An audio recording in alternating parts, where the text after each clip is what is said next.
Well, hello again, everybody, and welcome to Aquarius Rising Africa. And today, again, being Monday, we have our focus on Australia. And I'm so pleased to welcome our beautiful Gabby Choong, as usual again, and the lovely Rachel Vaughan. Now, Rachel is one of Australia's, call it queen whistleblowers, yeah? Would that be a fair name? And yeah, so from SRA, tunnels, trafficking, this disgusting topics that sadly we so need to be addressing at this point in time. And you know, we've just been having a little off-air chat as well. And what we were saying about our beautiful Jessie as well, and what she's been experiencing in recent months. She's been under severe attack recently, and then sadly the loss of her son a week ago.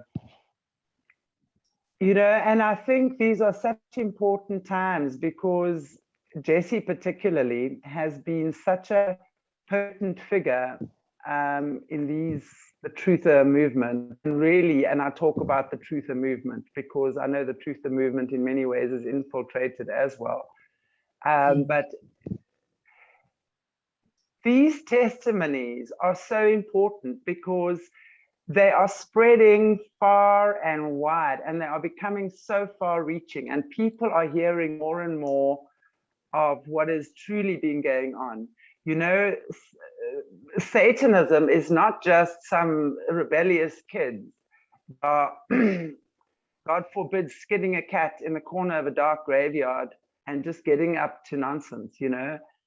It is something so real and so powerful.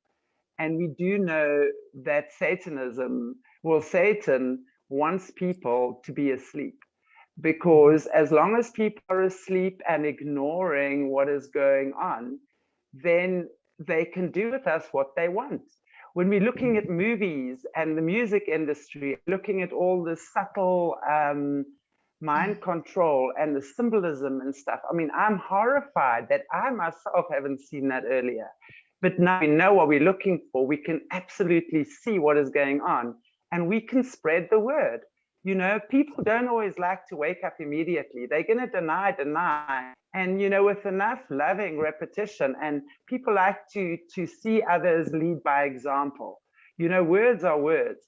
But when we start acting in our truth and people start seeing we're walking our path and we're walking our talk, that's the key to us awakening.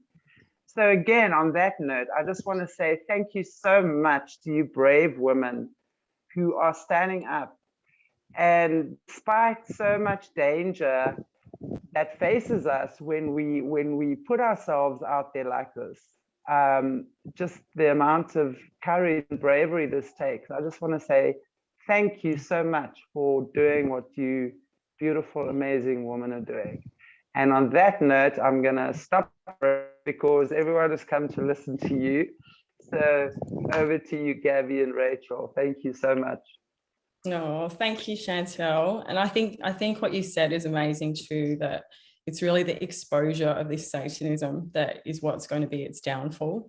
It really only has the power because it's been so hidden away. Once people wake up to it, it's just not going to be able to happen like it has. So, and people like Rachel's an incredible whistleblower for Australia, has just woken up so many people in this country to what's going on. Like Rachel's testimony to the International Tribunal of National Justice was what really woke me up to Satanism in 2018. Before that, I thought it was, like Chantelle was saying, like someone off in the forest, like this one weird weirdo.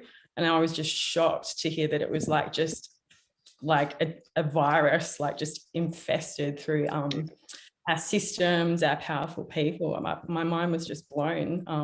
I thought it was just the pedophiles, but to hear that there was another layer on top of that, it's just incredible. So yeah, it's such an important thing for these survivor stories and testimonies to be shared, because I think that's the best way for people to learn about what's happening. So thank you, Rachel, for coming and sharing your story tonight.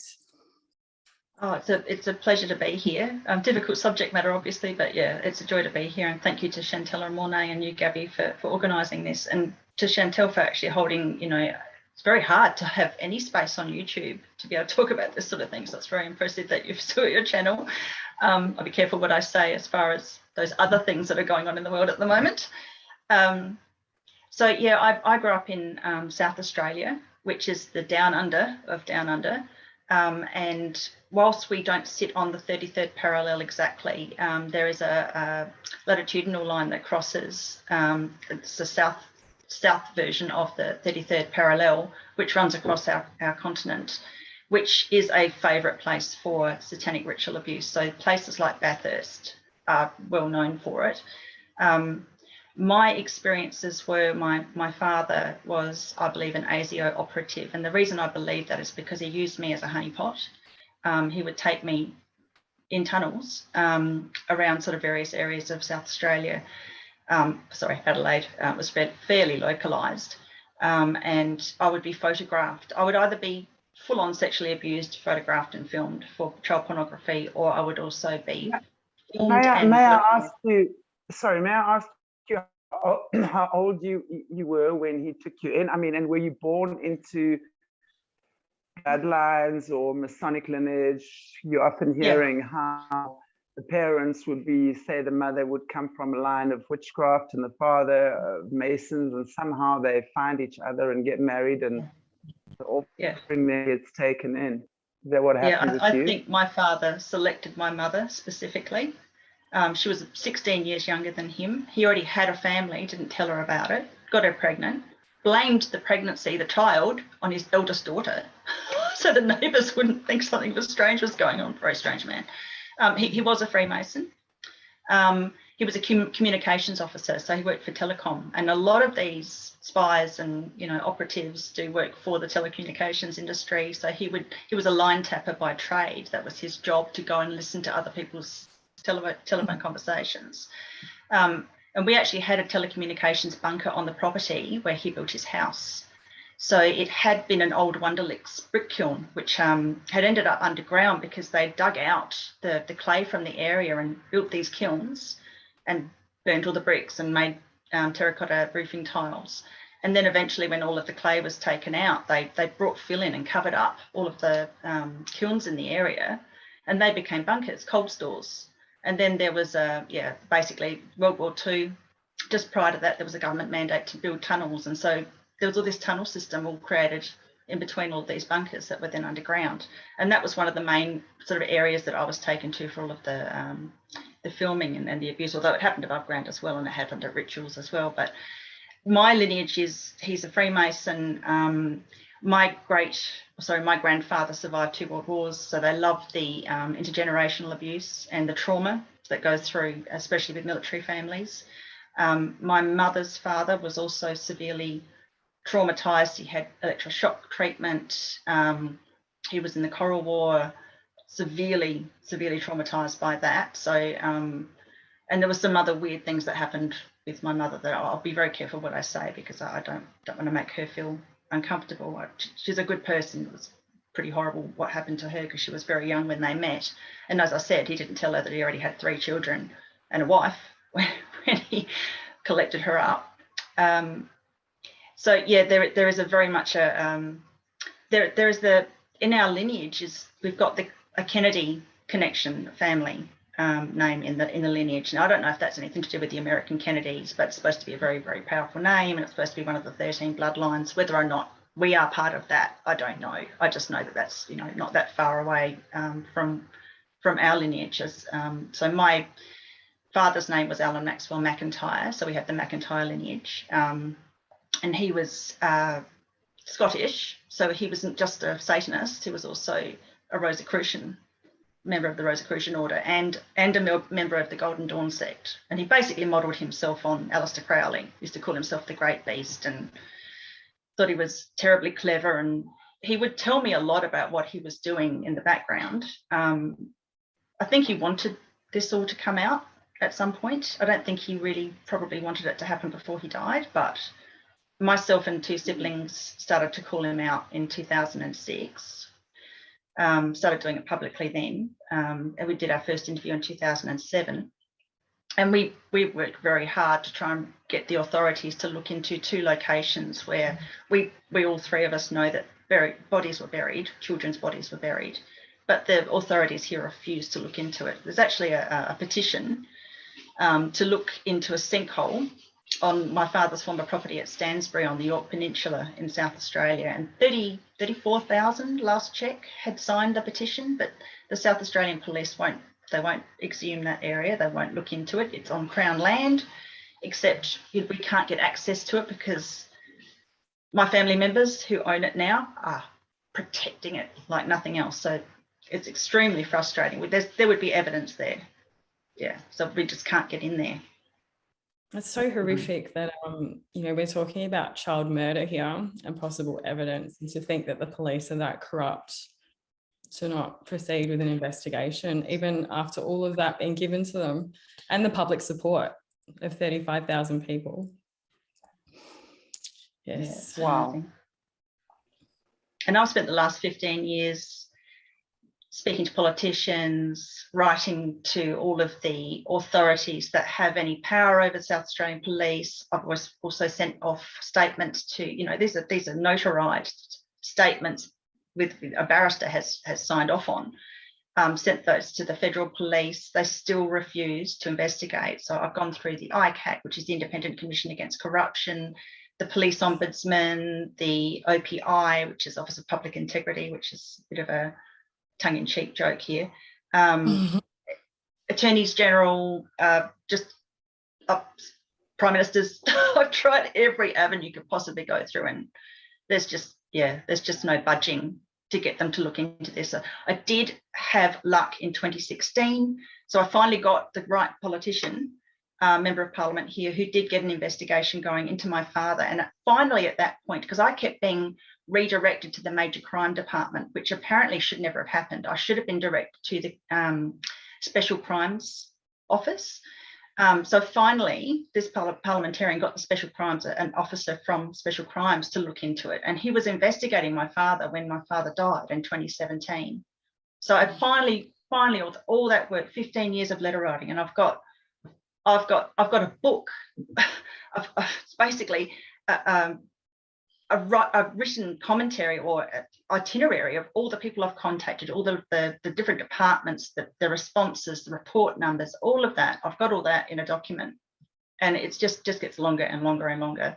So I can back up all of the people that I've contacted, all of the names of all of the politicians who turned their back or redirected me in the wrong direction. And that's what they do here. They just send you around in circles, and they're just trying to destroy you. This feels to me like it's like a wild goose chase. I just got that. But I also feel that none of this is actually in vain, because the time will come when all of this stuff is going to reveal itself. And I think, if we think about planting seeds right now, this is really what's happening. The whole process of the planting and the growing and the harvesting type thing. And I really feel like what you're doing at this point is planting so many seeds, and it's only a matter of time before you're going to start getting results for the work that you've been putting in. Really, and I think that is so amazing. But what I'd like to do is maybe just go back, if you don't mind, and just see. So at what age did Dad? No, that's fine. Very early. I'm curious. So from the age of 3, was it around about 3? Because I think I hear a lot of people. Sorry. There were prime memories to 3. I mean, 3 was a pivotal time, but I was born in 1973, and there was a memory of when I could just barely stand, and I started walking at 22 months, where I saw my father my father took me to watch 2 cadavers being cut up, and they were placed in suitcases. 2 men at a butcher local to my home, So it gets even more convoluted and revolting because there's cannibalism involved. So yeah, so that's one of my first memories. And there was another one where I was medically experimented on a little bit earlier than that. I couldn't walk at that point. So it started very early on, and it kept going until I managed to escape when I was 16 to go and live with my mother. Yep. Wow. So so your mom and dad were not together then? No. Am I right? That's So right. you were under your dad's handler, basically. Is that what you said? Yeah, my mother left it when I was 13, and I was left with him for 3 years. Yeah. Any reason that you didn't go with her? Can't answer that question.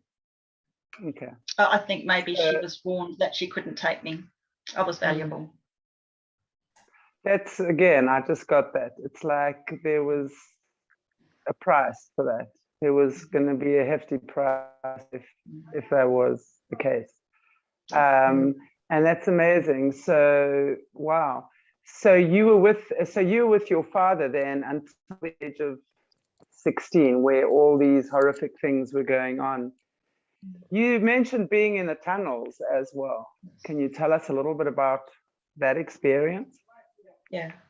So I made allegations about the tunnels. I don't think I really spoke about it publicly until about 2019. I can't remember when I started to speak about it publicly, but like I was saying before, there was a telecommunications bunker below the property that my father built his house on in Edwardstown in South Australia, and there were many tunnels built in 1938 mandate to connect up those bunkers. But there are many, many other tunnel systems. So one thing that people don't seem to realise, even though it's right there under our feet, is there are commissary tunnels, which are like Telstra or Telecom or your communications lines, tunnels under most main streets, main roads in Australia, and probably in other countries. I haven't travelled much, so I couldn't really say, but they're very obvious because they've got these metal plates over them on the footpath. But typically they're on main roads and on main streets. And the size of the pit that they cover is dependent on the number of plates, metal plates you'll see over the top. These are actually tunnels, so that they sometimes close the pits off at either end of where the plates are, but at other times they're fully open, and they run all around Australia. They're everywhere. What's really interesting about where I grew up is they are actually on the street that I grew up in, but they don't actually fall at the end of my street where the bunker is. It's sort of like it's a bit hidden there, but the rest of Macklin Street where I grew up, there are the commissary tunnels, but they're the smaller. There's only a couple of plates for each one of those. But there's a street that dissects it in the opposing direction down Castle Street, and these names are interestingly important. They use these names on purpose. Castle having a nod to kings and queens and the elite. And there are larger plate systems on Castle Street. And I know, after I'd made the allegations about the tunnels and had trolls say, you know, they're not real and they don't exist, I did virtually a PhD study so I could prove myself correct. And I put that out there in an interview with a dear friend of mine, Dale Holmes, last year. And, you know, I've detailed it in an interview, but I also put out a PDF, or he shared that for me. So, which details all of the study that I did and all of the proof that I've gathered. And those commissary tunnels, either they're closed, some are closed off at either end of the pit, others to keep running. They're usually 5 to 6 foot deep. And it's interesting, if people, you know, want to have a look, if you get a light, most mobile phones have a light in them. Use a torch, shine it through one of the holes in the plates. There'll be a hole opposite that you can put your eye through, and you can see they've got ladders, you can see the pit. And some of them, like I said, that they don't close off either end of the pit. The tunnels, you can see the tunnel, it goes on. And the ones where when I grew up, my father would take me through them. So it wasn't just the tunnels that were around between the bunkers. In what? Were you walking through them? Were you in like a little mining cart? How do It's interesting you should ask me that. I was photographing a wheelbarrow yesterday. He used to, because I was small and he couldn't run, he could run through them, but I couldn't keep up. So he used to put me in this very small wheelbarrow. There's little tiny metal wheelbarrows that you can still see in people's front gardens. I was just photographing one yesterday. It was all rusty and made me realise how old I am. And he would just cart me around in that. But the tunnels closer to home weren't very tall. Like they're about 5.5 feet, maybe close to 6 foot tall, but not quite. And he was a 6 foot tall man, so occasionally he'd bang his head, which is quite amusing for me. And I got tipped out on the odd occasion. So those tunnels he would cart me through. They also connected in places to the larger stormwater tunnels, which are quite large. So he wouldn't have any trouble running through those ones with the wheelbarrow. So yeah, interesting. You should ask about a cart. Quite intuitive. It's also interesting because there's a street just nearby where we grew up as well called Gurney Street, which also had tunnels on it. So when you say they connect to the biggest stormwater tunnels, where would those be going then? All over the place. So these would be like the little intersections, if you will, that connect to the bigger tunnels that would then where they would be doing most of their trafficking. Am I right? Yeah. So I mean, this is a very convoluted network. So what do they traffic in those tunnels that you know of? Other than, I mean, we know that it's a hot spot for how they get the kids around. Okay. But I'm sure there must be.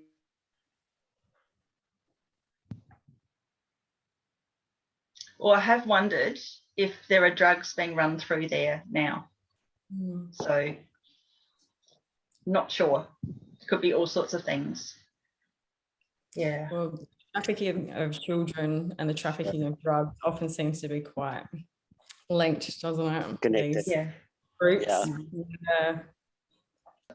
I grew up in Adelaide and worked in the city, and under the city there's just a massive network of tunnels as well, because a lot of the retail shops that I used to work in, they don't have all these downstairs areas, and there'd just be doorways that just lead into like you said, like massive stormwater tunnels. But what else are they used for? So I think the Adelaide tunnel network is just going to be so much bigger than people can imagine.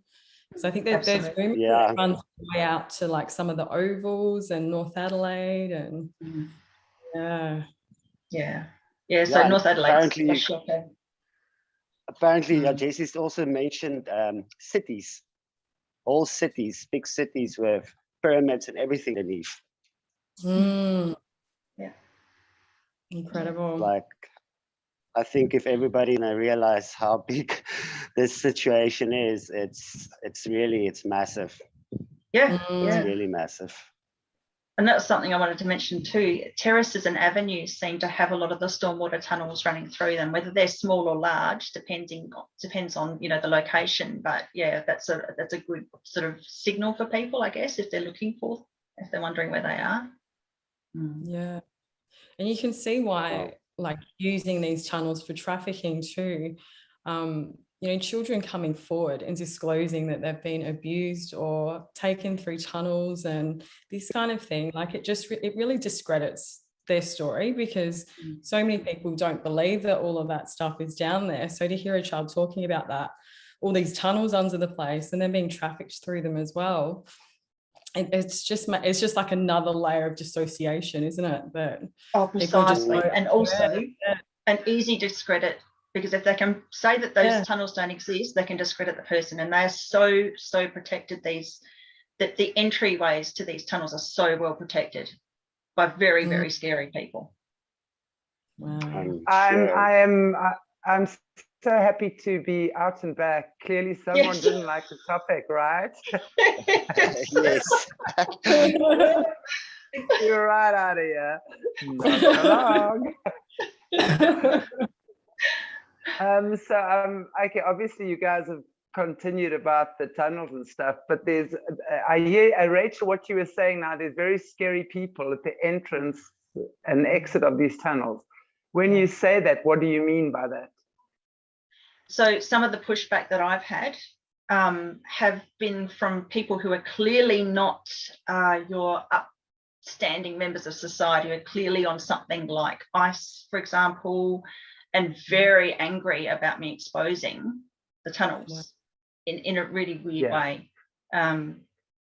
Yeah, and even like there's an opening in the Edwardstown railway station platform, and that railway station, the landscaping is under the responsibility of the Edwardstown Freemasons, which is very strange. It's federal land, so I can't see why the Freemasons would have that particular, you know. And I made a big stink about that railway station, and it was fully revamped shortly afterwards. So God knows what they've covered up or closed down, but the opening is still there in the platform, which is interesting. Wow, this is amazing. I mean, it's just so good to be able to connect with you who's actually been in there and seen it and what have you, because a lot of the people, you know, that we've chatted with haven't actually been into and seen this kind of network. And it's amazing because, and I think, Gabby, we might have mentioned this last week, even when we were talking, but I'm also getting a lot more information now about the South African tunnel system. And what I'm hearing is that a lot of the kids are being trafficked in the mining, in the mines, and are actually held in there and auctioned off. They're kept in there, and the kids are auctioned off from there. And especially especially South Africa, because there's literally a spider web.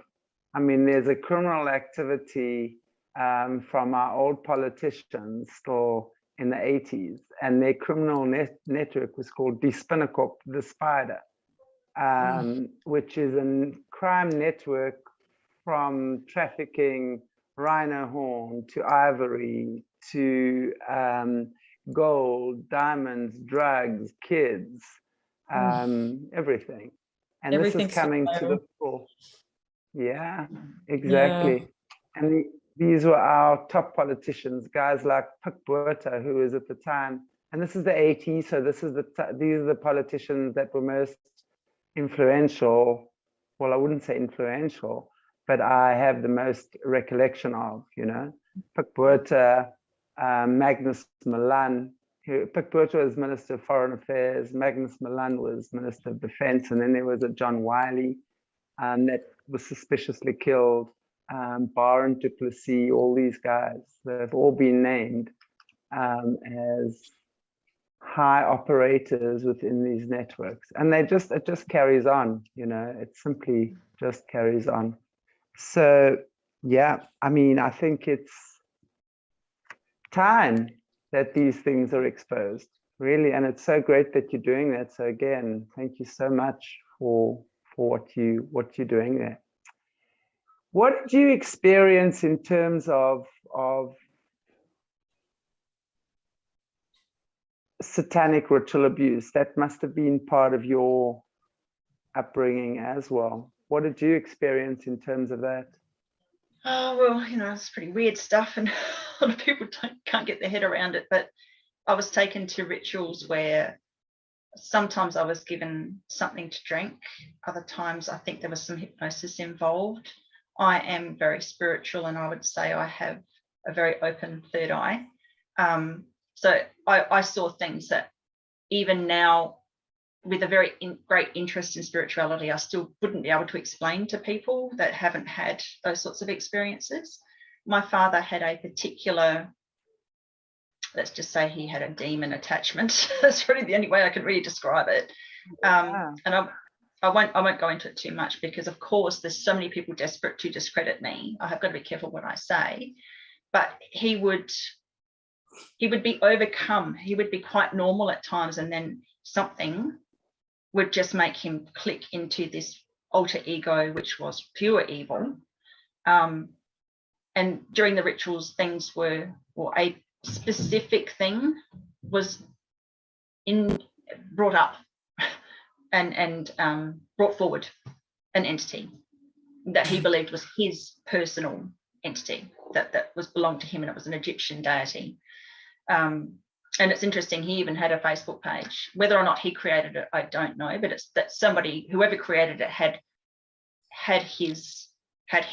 knew him, you know, right to the nth degree, and he actually used this demonic entity's face for the Facebook page icon, and Skull and Bones, and there was a particular number, I can't think of the number at the moment, that was specific to Skull and Bones that was on that icon.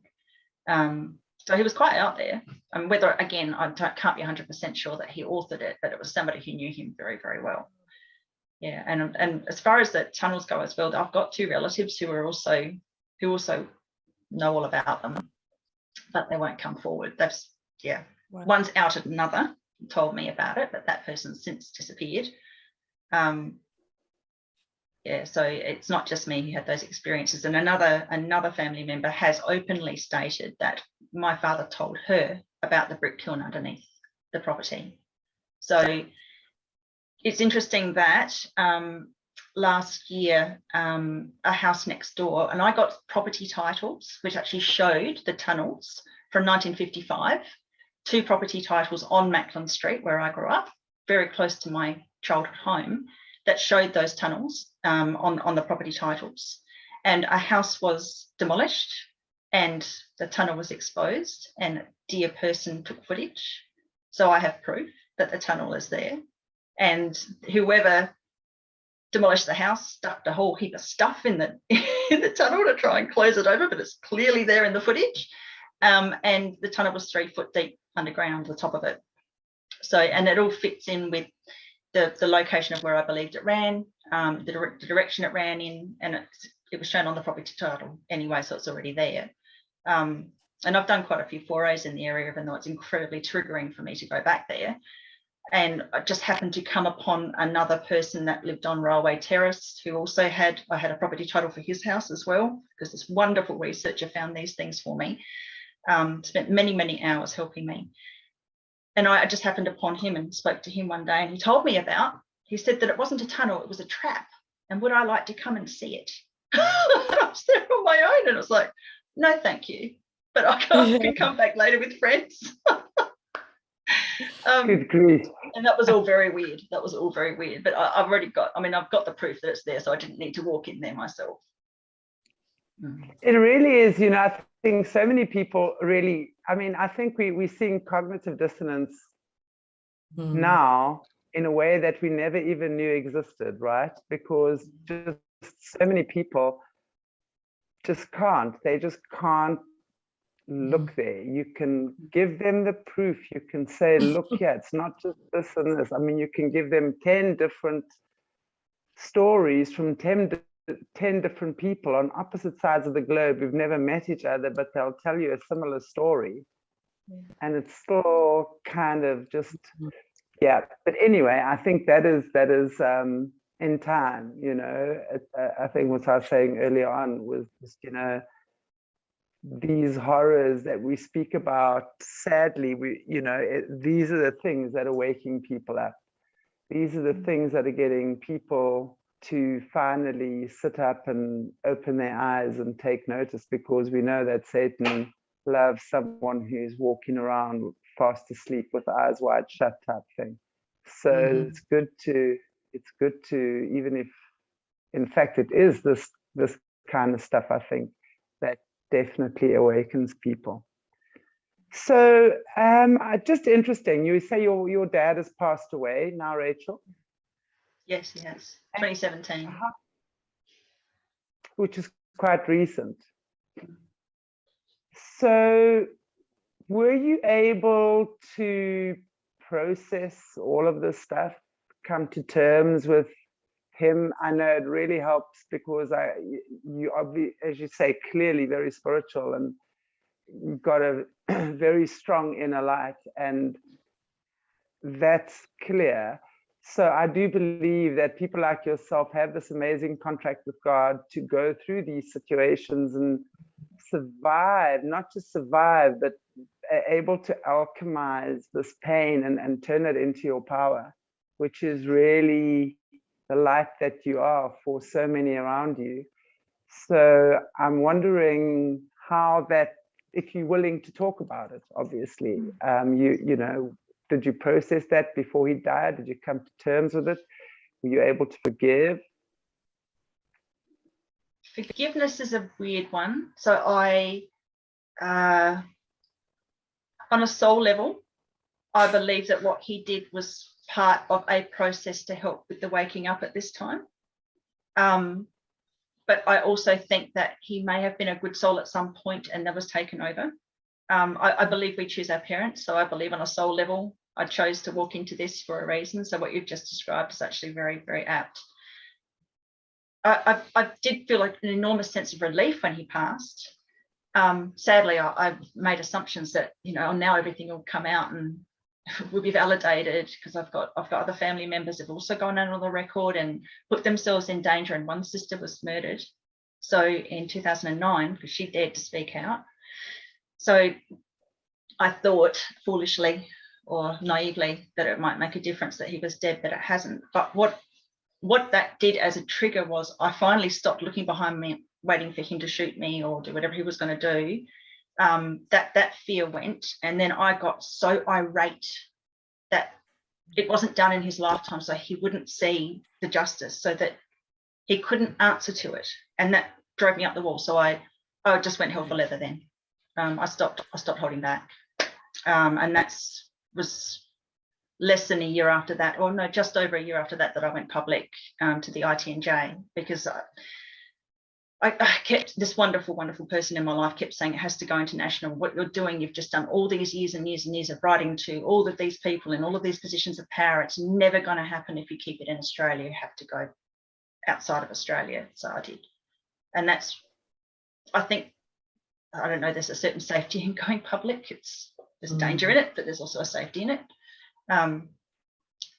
Yeah, so I'm certainly glad he's gone. He can't hurt anybody else now, but there's a whole heap of his friends that are still here. There's two of his friends who've been convicted now of child sex abuse, two very close friends of his. One's doing an 18-year sentence, the other's on his third conviction. And my dear brother, Andrew, was one who got one of those people put away, thankfully. But there's many more that still have to go that abuse me, including a chief inspector of police, who was a chief inspector at the time that he was abusing me, and a missing girl who wasn't really missing. Yeah. Do you feel with your father and now with the other people that were involved, do you feel it is the police that were protecting him, like from all of your findings, or do you think it's I guess what can the politicians really do? But do you feel it's the police that are the main people holding back this story and not investigating it, or do you think it goes even higher? Well, the police response many times has been it's an operational matter, which people in the know have told me is because he was working for ASIO. Right. I think it's also the medical experimentation. So those doctors are being protected, and that was huge. So that's something that probably is very pertinent to this time. So there is a factor with these things that are being rolled out at the moment that can cause prion disorders. And even a Nobel Prize winner in virology, Luc Montagnier, has said that these things are causing prion disorders, or could potentially cause them. And my town of Adelaide in South Australia was very much involved with the development of the kuru prion as a bioweapon.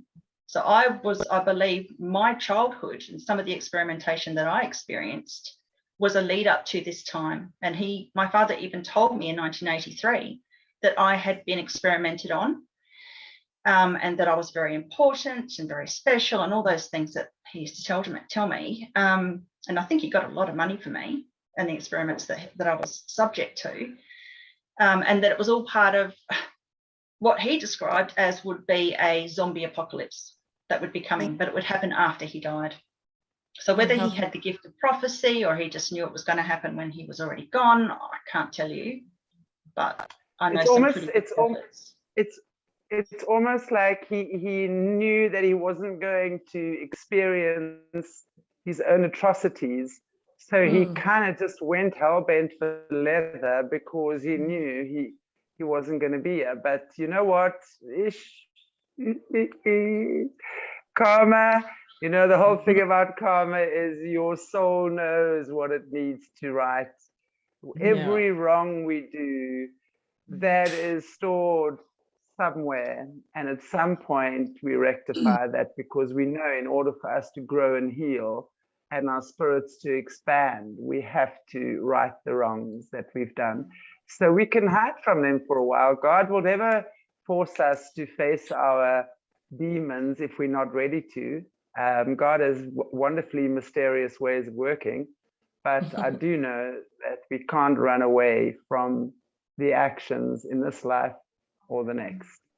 But I'm interested, Rachel, what you were saying about medical experimentation that they did on you. Are you open to telling us what they did and what type of experimentation your dad performed that made you valuable? I mean, obviously you're a valuable human being, I get that. But the way I'm thinking, and from what I'm hearing as well, there would have been maybe something in your bloodline or something that they would have been after. And obviously maybe some type of spiritual gifts that you would have been tested for as well, that would have made you of value to their little sick system. Am I right? Yeah. So I was trained psychically under the MK Ultra program, and both sides of my family have that gift, and sort of used to spy, I suppose, on the other adults in the group under certain conditions remotely as a child. So that's one factor that I don't talk a lot about, but obviously in this venue it's accepted and understood. But I could also see auras as a child too, so I could tell him who he could trust and who he couldn't trust, and I really wish I didn't help him with that now. But back then I was just this conduit that was just open. Absolutely. He was daddy, and you were. I mean, absolutely, yeah. And with the medical experimentation, I've actually got medical reports. So I had a lumbar punch at 18 months, which he told me in 1983, this is many years afterwards, was one of the first attempts to infect me with kuru prions. So the kuru prions were taken, basically, God knows what happened to the Papua New Guinean people during this, but they... Okay, sorry. Kuru, as far as I know, is an illness that you get when you eat human flesh over a consistent amount of time, right? That's the storyline that we're fed. I believe it was already being utilised as a bioweapon and taken to Papua New Guinea to be experimented on the people there. That's my belief. And then they took cadavers of the people who died from that horrible condition and trotted them off to the Adelaide Medical Centre, whether they sent them by plane or some other direct route, I don't know. But that's all public knowledge, that they took them to the Adelaide Medical Centre for experimentation and research. And they were already experimenting on chimpanzees to see if they would come down with the condition. So, which is incredibly cruel. Intelligent sentient beings. It's only a very small step from there to it being utilised on me. So I've got an FOI document, Freedom of Information document, that proves that I was given this lumbar punch at 18 months old in 1975. It doesn't say that I was given kuru, but it gives the names of the people involved, the doctors involved. And then I remember at age 13, 14, a doctor, and I know his name, and my father and another family member being present, they gave me a forced abortion, and during the procedure or just after the procedure, this doctor cut slits in the inside of my throat and put tissue, and he showed me the tissue. Well, this family member, which I say in inverted commas, ranted and raved about how this was going to give me this terrible condition and that it hadn't worked before, but it was going to work this time because they were trying a different way of getting it in me. And he put it in and showed it to me on the way in as well. And I created year 12 artwork where I've actually got the forceps things holding a test tube, and I put that on display, and I've still got the photographs. So that was my my deep subconscious saying, this happened to me, and I put it on display, and the moderators, you know, that everybody in the school saw it that went up and saw the Year 12 artworks. But the medical experimentation, as far as he was concerned, I was a test tube baby, which my mother refused, but she was hypnotized so often and drugged so often she may not realize. And he used to call me his hothouse flower, his hothouse plant. He told me I was a genetically modified organism. Didn't use those words, but he let me know that I had been created in an unnatural way. So if ever I was sick as a child, it was, oh, well, you know, that's expected, but don't worry, you'll be all right. Yeah. So how did you feel when this is how they're treating you? Because clearly you're a human being with intense emotions. And I also find this more and more. The more I'm working with whistleblowers or SRA overcomers, it's obvious to me that these guys in the system see you as their property. You are not a human, you are an object. They will implant you with what they want to implant you with because they expect a certain result. And they will do whatever they have to do in order to get that result out of you. It's like they themselves are these bionic, and absolutely, because they're soulless. They absolutely are soulless, because in order to do the kind of stuff they're doing, they've sold their souls a long time ago through compromising their integrity every step of the way. That's how I believe one really sells your soul, is you compromise your integrity. It might not happen overnight, but it's over a process of time, and little bit and little bit and little bit and little bit, until eventually you overstep that line. And that's when your body then becomes this host for this demonic entity that you were saying earlier on. So you can operate as himself for a while and be a loving father or a nice person even. And then, as you say, something clicks in, and then that personality or that demonic force just takes over, and he doesn't even know what he's doing or saying, because this is what this creature or this demonic entity wants, and it's going to get whatever it wants, right? Because this is its body, and it wants X, Y, and Z. There is no passion, compassion, no empathy, no nothing. It's really psychopathic, narcissistic, psychotic. I don't know what other words does one even use. And I think it's important for us to understand that, you know, our general audience as well, that these aren't humans that are doing this. They're using compromised humans' bodies as a vehicle, right? Yeah, spot on.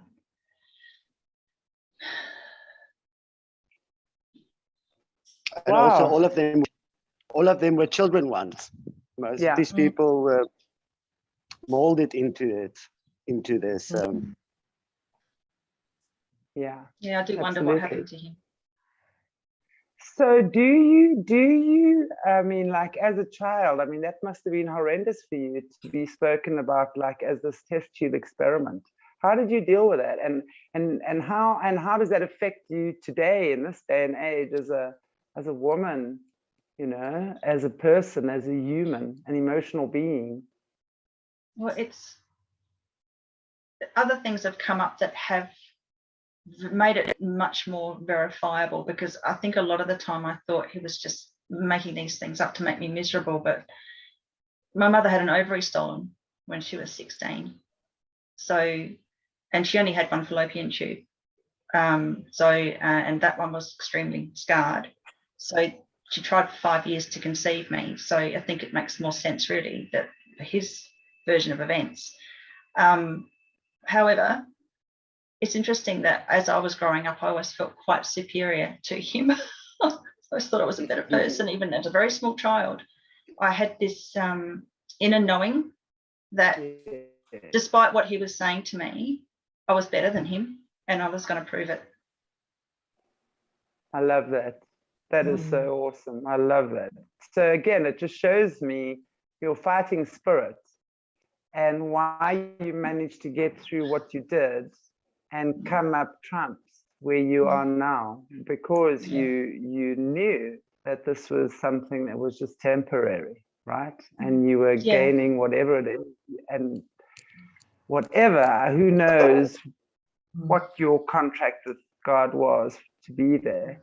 But I have no doubt that at the end of the day, it's about shedding light for humanity. How did you get out, and how did that all end for you? I know that you said earlier on, when you were 16, you ended up going back to your mum. How did that happen? Thank God for that, because it seems like that was the end of that road for you. Yeah, so there was never any option or invitation for me to go and live with her when she left. It was just like, it just wasn't going to happen. And I didn't push it, because I had her on a pedestal. If he was black, she was white. I adored her. I thought she was just the most amazing creature on the face of the earth. So I just couldn't deal with telling her, I want to come and live with you, when I knew she didn't want me with her. So I, at some point when I was 16, I think I just turned 16, I wrote this really long letter to him, telling him all the things that he'd done and what I hated him for. I don't know how I survived it. He put it in an obvious place. So shortly after I wrote that letter to him, I can't even remember how it happened. Suddenly the invitation was there and I could go and live with her. I don't know, I can't remember how that happened, but suddenly I was able to go. So no, that's right, I did tell her. No, I spoke to her about it. I told her what I'd written to him. That's right. And she was like, why didn't you ever tell me? Which, you know, looking back, I'm thinking, seriously? How stupid can you be? I was totally anorexic. I never ate. I would go for 1 to 2 days, no food. I was as skinny as you could possibly imagine. That was also so I wouldn't get pregnant, so it stopped my periods. So I was sick of having these abortions forced on me. How could a mother not know? But I feel I don't want a backlash against her, because she was in an impossible situation, and she must have, at that point when I was 13, thought, if I don't get out now, I'm going to end up dead, because his first wife died in very strange circumstances, most likely murdered, and she probably wanted to save her own life, and I can understand that. But yeah, I told her. But I didn't tell her the full nitty-gritty of it. I told her bits and pieces, and I went back to the house to get something at one point. I think I was moving furniture, and he had that letter hanging out of a drawer so you could see part of it. And I stole it back and I burnt it. I would kill to have that piece of information now, because I don't remember what I wrote in it. I just know that it had a big effect. Yeah. So then shortly after moving in with her, about a year, I was with her. Then I met somebody and moved out. Yeah. And started my adult life. So obviously there would have been, it sounds to me that you would have undergone quite a bit of the trauma-based mind control, right? Oh yeah, absolutely. Yeah. And I had a professional who was working on me, but not just my father, a professional psychologist was working on me. Yeah. Wow. As a family member. Gosh, they really did a job, didn't they, to make sure that you were conforming to whatever it is they wanted you to be. So as you've progressed in life and gone on, have you had to have that deprogrammed, or has it just been part of your process of healing that you've been able to come to terms with and process things? I mean, there were triggers, things that would just come to the surface. It's just been a long process. I mean, I don't trust psychologists or therapists or trauma counselors. I just don't trust them. So I've pretty much done it on my own. I've had some amazing people around me, beautiful friends, great partner. You know, I've been very lucky in that way. So I think, and also, you know, connecting with other survivors or overcomers, as you put it, makes a massive difference, because you hear their stories and you realise, oh my God, yeah, I went through that. So that's a validation. And then they might share that with somebody else, and then that person contacts you, and then all the pieces of the puzzle come together. So yeah, the speaking out is a massive part of the growth. Then your real family reunites, right? Isn't that amazing? Because I just feel that it's so prevalent at the moment, you know, through this whole horror of this bullshit whatever. You know, I really don't care what I say on this channel. For some reason, it's crazy. You know, okay, I don't have 120 million subscribers, but you know what's so funny is that there was a guy a while ago that contacted me and asked me if he could take snippets, especially of our interviews with Jesse and the Overcomers, and put 10-minute. I said, absolutely, sure. Within 3 or 4 weeks, he was taken down with our material. Okay, I mean, there's stuff I share, and other people get put into Facebook jail because they share my stuff. But there I am. So I think I've had the same experience. I've never been kicked off Facebook. Yeah, it's crazy. And I share very dodgy things, so. No, I got put in Facebook jail once. I got put in Facebook jail once because I was fighting with trophy hunters, and I told them they should get guns and play Hunger Games with each other, except they should call it the Hunter Games, and then they just like hunt each other. You know, I would love that. Seriously, I would get front row seats for that. The asses someone's gonna say it. Our continent. Seriously, they come to our continent and they mow our wildlife down, and I can't bear it. I can't bear it. And of course, our president Cyril, he's the top wildlife trafficker as well. Yeah, he traffics everything. He's just a pig. Sorry, no, he's not. I love pigs. They are so cute. They are like Cyril is just like, what's that thing that we have in Star Wars, the one that just sits there, that character, I can't even remember his name. That's him.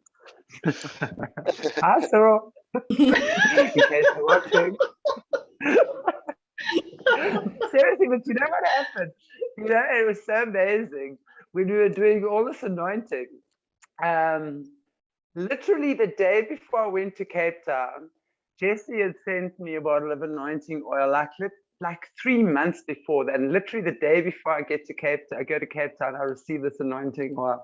So I was so excited. I was taking it to Cape Town. I threw that stuff all over, boy. Cecil John Rhodes has been so anointed. It's ridiculous. He's like one slippery mess in Cape Town right now. Well done. That place is so anointed. And I tell you, we're hearing that it seems like South Africa might be the first country that gets we remove ourselves from the New World Order and the central banking system. Big court cases going on against our stupid government. But we'll see. So, you know, clearly everything is happening as it should. But anyway. I was reading about that today. Yeah. Wonderful. Yeah. So, I mean, you know, we've been told for a very long time, and I totally believe it, that Africa is the breadbasket of the world. I totally believe it because of our mineral resources and our rich culture. You know, there are so many different cultures, so many different tribes. And, you know, before us Westerners came along, the tribes people lived very much in harmony with each other. I mean, they'd have their own piece of land, and if there's a squabble, the elders would sit and talk to each other and sort it out. And of course, definitely there were tribal wars as well. Almost definitely. I mean, you know, Africa is a man's country. They got to fight, you know, and prove their thing. But, you know, until we came along, you know, they got along just fine, the African people. Yeah. That's for sure. But, you know, we definitely, I mean, I don't know if you guys have been to Africa or South Africa at all, but I mean, once you're on this continent, it kind of bites you. There's just something that makes you not want to go. It's the vastness, it's the wildness, it's the people, it's the culture, it's the animals. I mean, you go into like deserts and just the reserves, and you up close with a lion, and an elephant is right here, and it's just God's raw beauty. It's no, it's amazing. And I know Australia is the same. You guys have got some crazy ass things there. Yeah. Yeah.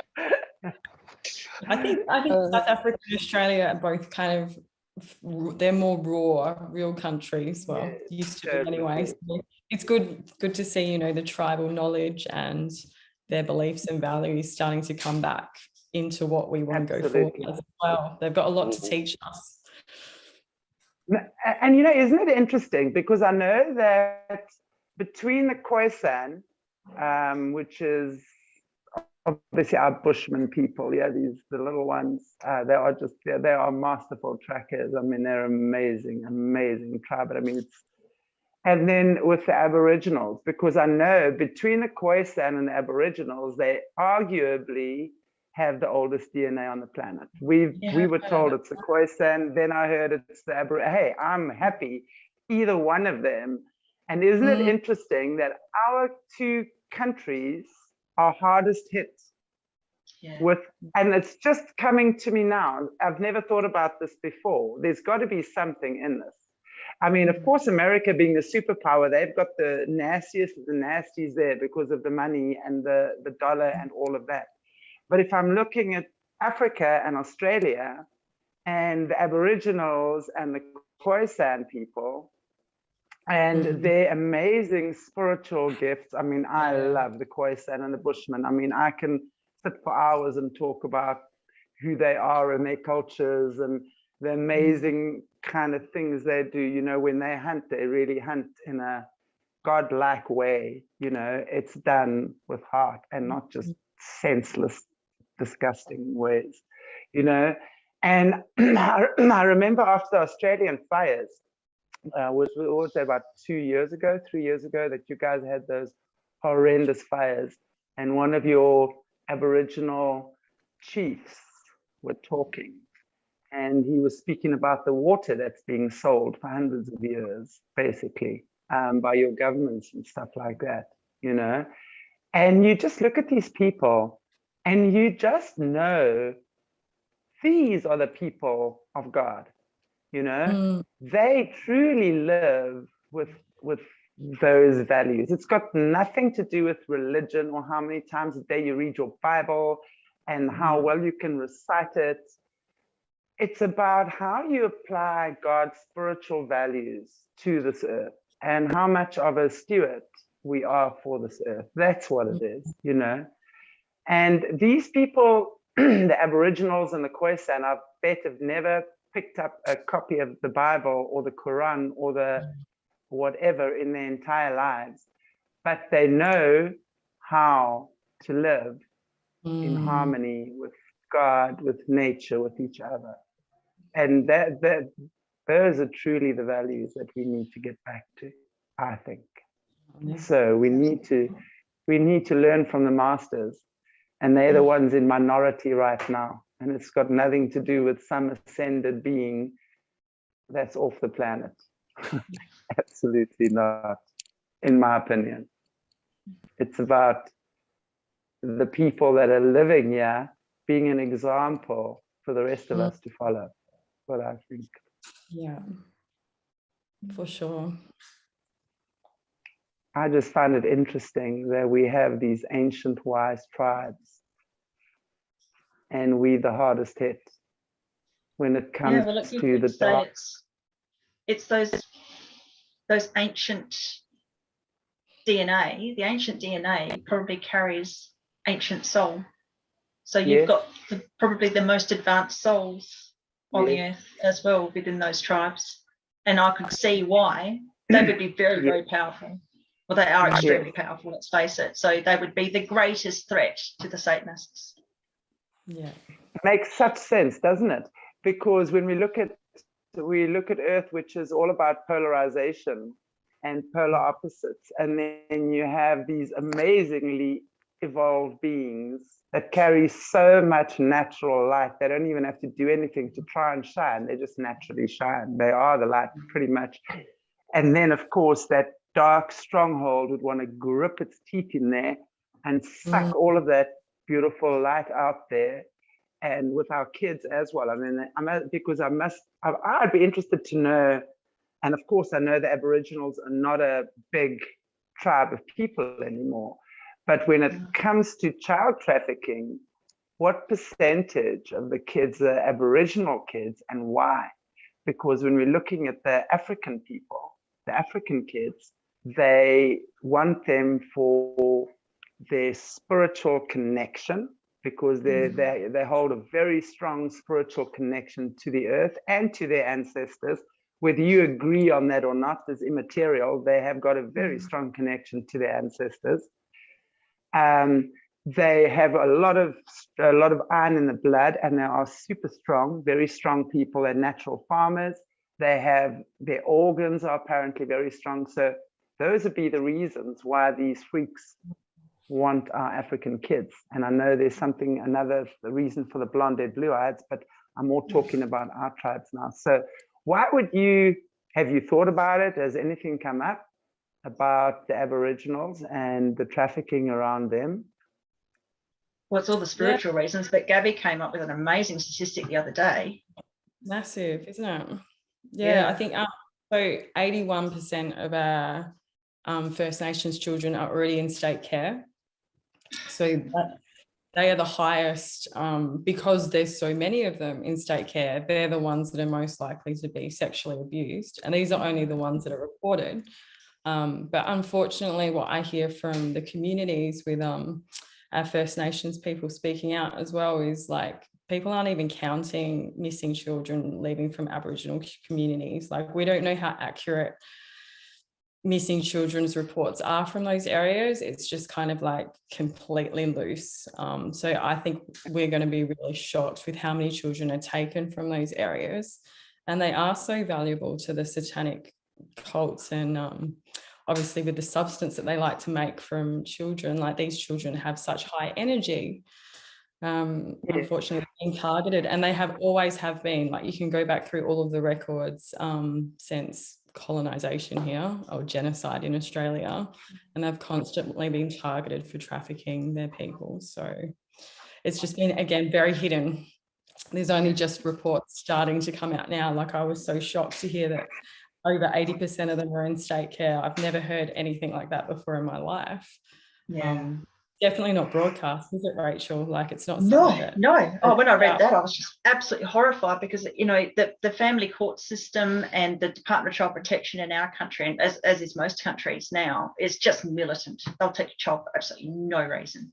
For food intolerance. If the doctor decides that that child doesn't have a food intolerance, they'll take a child away, because you've got this belief that your child has a food intolerance, and that's how insane it is. It's just sickening. But when I saw that statistic, my gut fell. It was just horrible. But I know it's true. It's just, there's so many reports. It's the same here in Africa, because of our huge rural communities. And we actually did also, I was trying to think now when it was, but Morne must have been also just around about a year ago, when we were first doing our reveals with our delightful Saint Nelson Mandela, Archbishop Desmond Tutu, who sold his grandchild into child trafficking, grandson, yes, into child trafficking, so he could get his archbishopship. You know, so when we started exposing these things a year ago as well, we were trying to sort of understand the Africa side as well, and how many of our African kids who are born in rural communities, and of course, you know, no one really cares, because everyone is, you know, so now child protection came, took your kid away. The neighbors don't even question what happened, you know, and they just say, okay, well, they've taken your kid away, and assume that it's now growing up somewhere. Meanwhile, back at the ranch, it's gone to some sicko in the system. And this is what's happening in Africa. And of course, Oprah Winfrey and her delightful school for young ladies, and we know what's happened there. And Madam Oprah Winfrey is one of the main witches. And I honestly, I don't use that word easily, because, you know, to me, the word witch has been, you know, I've been called a witch several times over, and what can I say? Sometimes I wish I had witchy powers. But I don't. I'm way too lazy anyway, you know. I mean, you guys have to know. Do you guys know what these witch doctors have to go through here in Africa to be a witch doctor?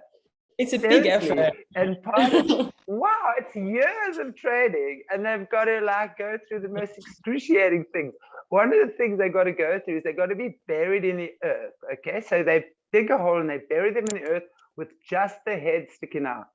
For 3 to 4 days, those guys have got to be there, and every wild animal comes there, and they have got to. Yes, but you see, that's overcoming fear. So they completely have to get their energy so that they are not filled with fear.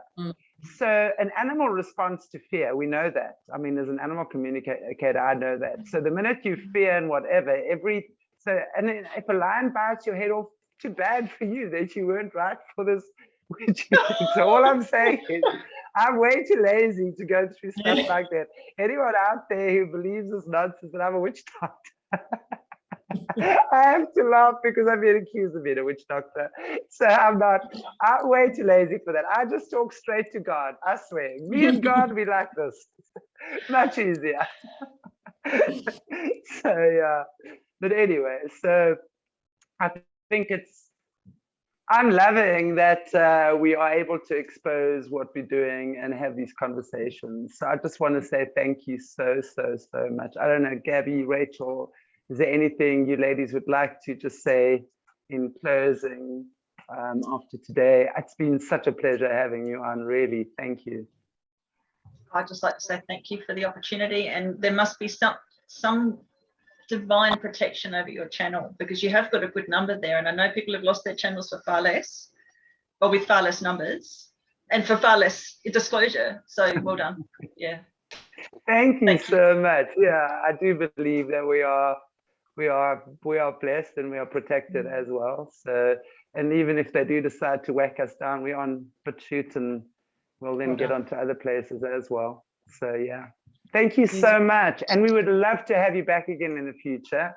So we'll arrange that with Gabby and just see, you know, it's always wonderful. There's so much I think we can learn from you as well, and that you need to get out to the general, not just the Australian public, but the world, for sure. Thank you, Chantelle. Absolutely. Thank you. You, Gabby. Beautiful. Yeah, I was just going to say it's just so fantastic to have these stories coming out to everyone. So thank you, Rachel. Thank you for sharing. I know it must be hard to bring up some of those things, but you are such a warrior. We are so blessed to have you in Australia speaking for all of our children. And really you inspire so many other survivors to find their voice as well. So never doubt what an amazing thing you're doing for everyone, for all the children all over the world. So thank you from my heart. Thank you, sweetheart. You're doing an amazing job too. Amazing. Thank you. Well, you both are. That much I do know. And I think, you know, the more of us who just link our arms together, I say this all the time. I'm sure our audience is sick and tired of hearing me say this, but you know, the more we link our arms and stand up together in light and not fighting and shouting and screaming and abusing, we become the enemy then when we do that, because that's not our natural way. But to stand up, shine our light and say, screw you, Jack, we're doing this. And nothing you say or do is going to stop us, and we will gently change the world in that way. So I say thank you so much for joining us. See you next week again with our focus on Australia. Absolutely. So thank you so much, to all our viewers. It's been wonderful to have you on this beautiful Monday again. So if you haven't given us a like, a share, and a subscribe yet, please do follow us on Facebook, BitChute, Twitter, and Telegram. God bless you all. Take good care of yourselves. Cheers, everybody. Cheers.